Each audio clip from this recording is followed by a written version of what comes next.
Labadiena.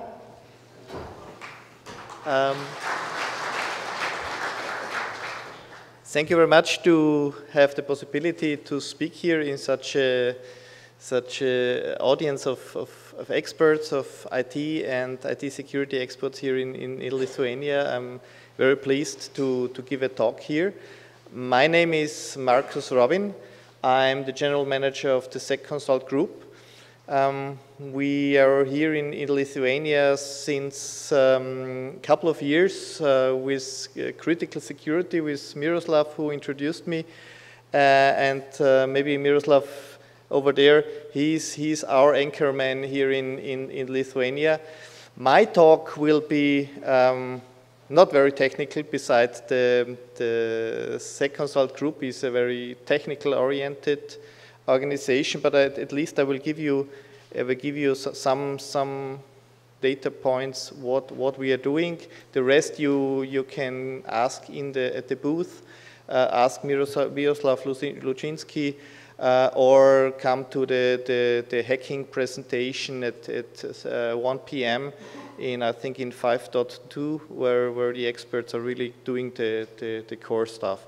So SecConsult is a pure consulting company, so we don't sell security products, so we are pure consultancy. This is the reason why we don't sell products, is because we want to give our clients and customers a clear point of what this kind of products can do, where are the limitations, and I will come also in my presentation about what are the problems and the risks with security products. Yeah. We have one of the in the European context, we are one of the largest white hat hacker teams. Yeah, and our focus of the work is of course Central Europe, Lithuania, but we do a lot abroad, as we are also supporting global organizations here. And we are very proud that Lithuania has, from the university standpoint, such a good education, and that our team here in Lithuania is also leading within vulnerability research and had big contributions. And by the way, we are still looking for excellent white hat hacker persons, so if you're interested, just get in contact at our booth with Miroslav. Yeah. So what I want to talk about is about toxic software. Maybe a surprising term. Why? If you cannot bite into software, so you can't get any problems with the stomach. We coined this term, so it was not a term which was coined by Gartner Forrester, so it was coined by us in 2010, 2011. After we saw that there are many similarities between toxic securities, financial products in the financial crisis, and what we see are problems in software. So if you remember about the financial crisis, there were loans which was packed in other financial products, and then packed in other financial products, and then divided, very, very complex. Everybody had this kind of financial products, and then the market was saying, oh, they were toxic. And then everybody knew it to some extent, and then the crisis began. So the similarity to software, to toxic software, is that also what I will show you, that sometimes you cannot identify the risks if you don't see it. That it is also a risk if everybody has this risk. So it doesn't help you if 20 other customers are using toxic software. It doesn't help you personally, but I come to that later. First of all, that you really see that there is 6 years ago, far before the Stuxnet virus was deployed, people were thinking about how the cyber physical space will change the toxicity of security vulnerabilities. What you see here is a snapshot of a video which was produced by Homeland Security and shows an electric generator exploding after hackers tested how to manage the control system. And this was in 2007. You get the link on the presentation. So it's really from awareness standpoint very interesting to look at it. And so 6 years ago, people were also thinking about and testing that machines, here electric generator, but other machines can be directly harmed by hacking attacks, yeah. And not only the data is stolen, but there is really a cause in decreased availability, which means the operation has a breakdown if something happens like that. So this was also the same department which was analyzing products where people are thinking this was also the first stage to identify things like, or to build things like Stuxnet. A question I want to ask you is, everybody is talking about security vulnerabilities, but who is producing these security vulnerabilities? Yeah? If there are so many security vulnerabilities out there, somebody has to produce it. Yeah? So what do you think? Are the security vulnerabilities produced by the hackers or by somebody else? Yeah? Who thinks that security vulnerabilities are produced by hackers? Maybe you give me just a short raise with the hands. Yeah? Nobody? Nobody? Who thinks that security vulnerabilities are produced by software vendors? Okay, more hands up. So important, but this is very pleased that it's understood in this audience. Usually it's not so understood. What hackers do are they are discovering security vulnerabilities in software. So it's like Columbus going to America. America was already there, and he was discovering it. Yeah? So what hackers are doing, and what we are also in our tests are doing, we find holes in there and use them. But the holes were there before. Yeah? So there is a pretty clear view of that the hackers don't produce this kind of holes in software. Yeah? The second thing I want to bring you is how you distinguish between secure and insecure software, or are there holes in and not holes in? Yeah? As software is intangible and very hard to see, yeah, we use the picture of cars, yeah, because everybody is more familiar with cars, yeah. And I brought you two cars with me, so the car A and the car B, both very nice cars, yeah. If you would look at the marketing material, they got everything. They got a good engine, and they're comfortable and nice look and colors, etc. And of course, they got both security features. They got airbags, and they got safety belts, and they got brakes. Yeah, 4 brakes. Yeah, for each of the tires, they got brakes. Yeah, and of course, they got other and of course, the vendors, both the vendors are saying, okay, we got everything. You can just buy the car and yeah, get in and drive.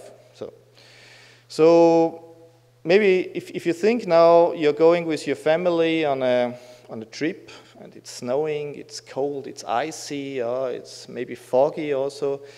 So who of you would take the car A to drive safely with your family? Yeah? Who wouldn't want to buy the car A? Maybe give you just a raise with the hands. Yeah. Who wants to drive with A? Okay. Yeah.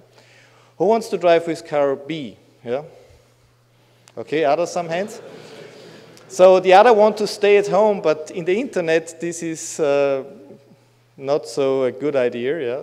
So at the end, you don't have the chance to stay at home at the internet. Of course, you can stay in the garage, but then you will never see the outside. So if you think this both are a picture of software, both of them have all the security features like SSL. Yeah, they got encryption. Yeah, encryption. They got encryption. Yeah, maybe SSL. 128-bit maybe. Yeah, or 256-bit. This. Yeah. They got the role-based access, system, both of them, yeah. And of course they have, maybe they're behind a firewall, so both messages on the market are almost the same. And then, if you switch back to the paradigm, if somebody coming there and test it, yeah, the car B, yeah, gets some damage but gets 5 stars, yeah. And the same, the car A with the same security features, yeah, you're dead, yeah. So why? They got the same security features. They got the airbags, they got the brakes, they got the safety belts, yeah. Even the car A was bigger, yeah. So what was the problem? What do you think was the problem? Yeah, why car A was not so successful? Hmm? So the point is, yeah, the point is, I don't know if you see it here, yeah. The point is that the chassis of car A, just going over,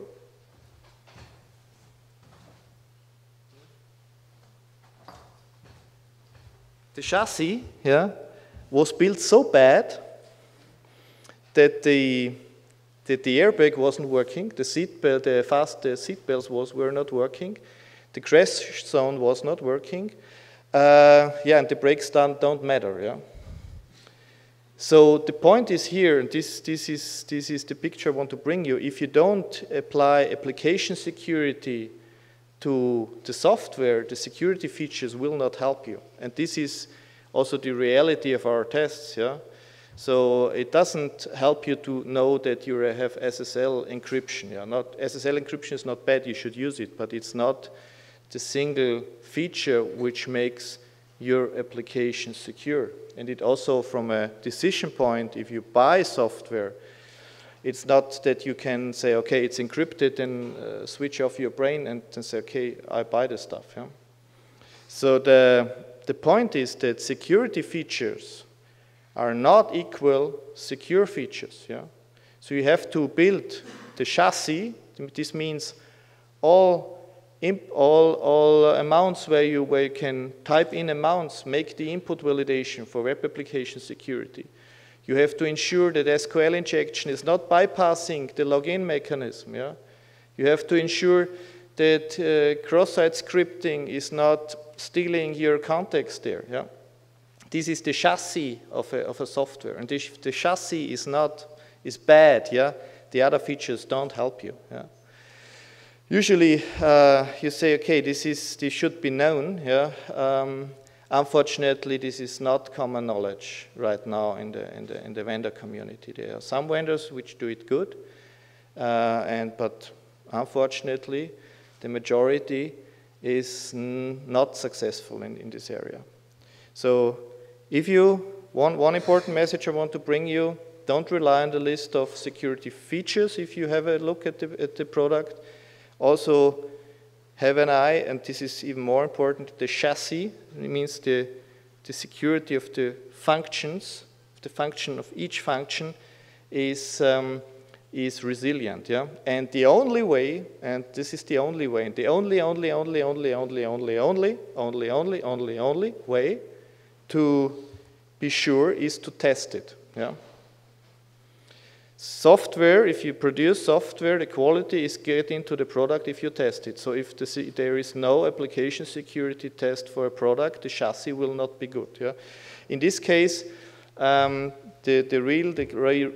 car A was a Chinese car, yeah, and it didn't pass. It was the second time where the Chinese wanted to get into the European car market. Yeah? And they did all kinds of tests, but they missed to have the crash tests back in China. Yeah? But to be frank, they achieved within I think a couple of months to fix 70 of the problems. So if somebody is then testing, yeah, the quality improves. Yeah. So the responsible for security vulnerabilities which are in software are clear. They are with the vendor. There's nobody else, not the hacker. Yeah. If software has security vulnerabilities and if they're in, There's a clear linkage concerning the responsibility. And the responsibility means that there are quality deficiencies. Yeah? It's not about some additional nice to have. Security is nothing else than quality, a dimension of quality. Yeah? So if you buy something and the application security is bad, this means the quality of the product is bad. Yeah? It's nothing magic or voodoo about it. Yeah? The quality is bad if application security is bad, if the chassis is bad. Yeah? So there's a clear view on the responsibilities. So what we see, and we do a lot of work on both sides. One is we are working for customers who let us test the new software they buy or new major releases they buy. Yeah. And on the other hand, we are also helping software vendors to make their products more secure. And in these terms, we also have a lot of discussions with software vendors. Yeah? And there is a lot of misunderstanding between customers and software vendors. Yeah? And I have 24 of quotes. I've just brought you due to the time brought you 3 quotes which are important to understand why you as a customer should demand this resilient chassis from your software. First of all, we got a lot of messages from vendors, yeah, that they say, Mr. Robin, this is a good idea what you propose us, yeah, but we are waiting till our customers pays for it. Yeah? If we sit there in an audit, and on one side there's the customer, on the other side there's the vendor, and in the middle are we with the security test report, which says that the software collapsed, yeah, and then the vendor says, okay, if you pay for it, you get a secure software. Yeah. For the first impression, this sounds annoying, yeah, but at least at this point in time, there's transparency. We tell the customer. So now you have transparency that what you bought was a price for a medium-sized security software. Yeah, at least you know it. Yeah. The point in time, you should, of course, then shift forward. So we strongly recommend to make this point in time earlier than when you buy software. So there's really the market. There's today no market premium for the vendors if they do more secure software. So we have to demand it and ask it. Yeah? The second answer, and I strongly recommend to question your vendors or your software, also the software development providers who are working for you. How many security vulnerabilities they have identified in the last 18 months? How many security vulnerabilities you have identified in your product in the last 18 months? Simple question. Yeah? You don't need any consult expert to ask this question to your vendors. And if a vendor gets back to you and says, oh, we are very proud, we don't got any one. This sounds as a good message in the first reception. Yeah? Unfortunately, it's not a good message. Yeah? If somebody is coming back to you and telling you that he has zero security vulnerabilities identified, yeah, in his own quality assurance in the last 18 months, this means that there are problems with the quality assurance. Yeah? So this should be a warning signal for you. And the last quote I brought with you, which is also a lot of misunderstanding, is we got firewalls and encryption. We got the software, but your client got firewalls and encryption. Yeah? A firewall, yeah, to be very, very clear, a firewall will never protect an application security problem. Yeah? So it's another topic. It's playing on another it's like football and tennis. Yeah. So a firewall will not protect you on the application security layer. Yeah. And if a vendor comes back to you and giving you the responsibility to build up firewalls to protect his insecure software, yeah, it's also a warning signal. And the second thing is with encryption. Yeah, encryption is not you should have encryption, yeah, but encryption is not the silver bullet to solving application security problems. Yeah, encryption just means that if encryption is handled in the right way, yeah, it can help you to some extent. Yeah, but it's not so that you say, okay, we got encryption and then it's gone. It's not true, and it's not we are not bothering with that in our tests, yeah, because they're not to go into much into detail. If an application is working with data, the application has to decrypt the data to work with it. Yeah. So if you're compromising the application, it's decrypting the data. Yeah. So that if you have a problem in the application, you will have hacker access to decrypted information. Yeah. So this is the point. It will not help on this way. So this is not an argument you will which is helpful for you. Yeah.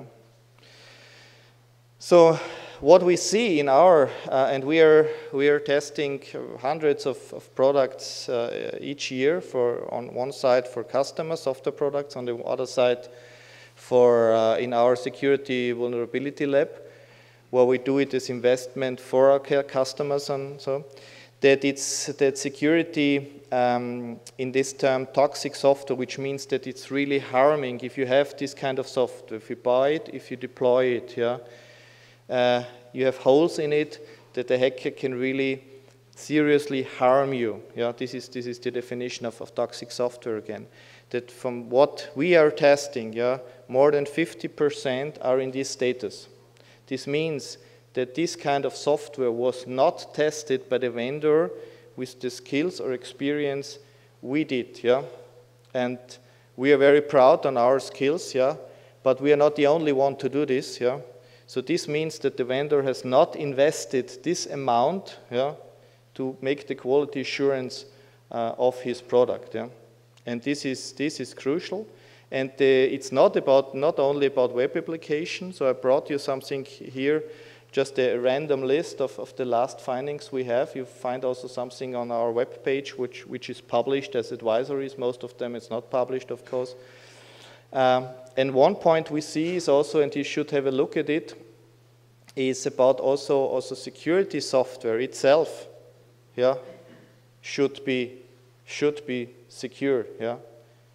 And in the last year, we did a couple of tests where also we see there's also toxic software in security appliances, in security software, which is an even more severe problem in some contexts, as this security software is positioned within the IT architecture of a company in a very central point. Yeah. So also here you should be aware that this is not, that you cannot assume, yeah, that everything is fine. Yeah. This is also maybe one message you should take with you. Yeah. Just be also critical on the stuff, ask the questions, and also demand. Yeah. If you don't demand as a customer, the market will not shape fast enough. So from our point is, and it's not only about security appliances. I took some other class of software here, this back office systems. So it's not about having the stuff which is at the internet, but also in the intranet, because the paradigm is gone that you can keep the attacker outside of your network. There will be breaches, yeah, and each organization should assume that there will be breaches, yeah, so that also the internal levels of defense are higher. So what to do, yeah? So to summarize it, why it is in this situation, yeah? One point is, and this is not only in the vendor side, yeah, we see it how vendors are struggling to do this, and there are a couple of vendors out there who really have picked up the point and play it, yeah. But if you as a customers don't demand it, yeah. Yeah, if you just demand some security, you get some security. Yeah. So what you should demand, and this is important, you should demand state-of-the-art application security. Yeah. So it's like you're you buy a fence, yeah? If you buy a fence, you get a fence, maybe 30 centimeter high, maybe 80 centimeter high, maybe 1 meter 50. So you have to tell what you want in terms of what level of security you want to have, yeah? And on the application security, it's pretty easy because the attackers are working with state-of-the-art attacks. So what you should demand is state-of-the-art application security. And if the vendor is coming back to you and saying, okay, this costs 30% more, you have even the transparency that it costs 30% more. Yeah, then you have at least the point to decide if you want to do it or not, or if you take the risk. The second thing is, and this works, yeah, and this was the reason why I also brought it here, is there's a lot of discussion who is paying the security test of the software. Yeah. Make an easy agreement with your provider or vendor and say, okay, if we find in our internal test, which we fund problems, yeah, which are critical, you pay. This works, yeah. And for mission critical software, today we have the status that you have to do at least a small piece of quality assurance before you bring the new software in. Yeah? Unfortunately, you cannot assume that everything is fine. Yeah? So even if it is not your responsibility, it should not be your responsibility. If you buy a car, you don't buy 3 cars, crash 2, and keep 1. So you don't do it. Yeah? Unfortunately, in terms of software, you have to do the test. Yeah? Otherwise, you don't know. This is the learning from our side. So for mission critical systems, you have to test it. Yeah? Yeah? If everything is fine, everything is fine. Yeah? But as I said, the ratio in our structured systematic tests are more than 50%. And of course, this is not also, again, making the application secure is not a silver bullet overall. Information security is complex. But we see most attacks are now done due to vulnerabilities in applications. Yeah? So this is the most easiest attack vector or attack path people are using right now. And which in forensic investigation can also be proven. Yeah? And so we strongly recommend to be aware that there is toxic software out there, a lot of toxic software. The only way to identify is to make tests or to get test results from your vendor. Thank you very much for your attention. At the booth, I will be available. If any additional question, I'm happy to talk to you. Thank you also for the perfect weather here. Thank you.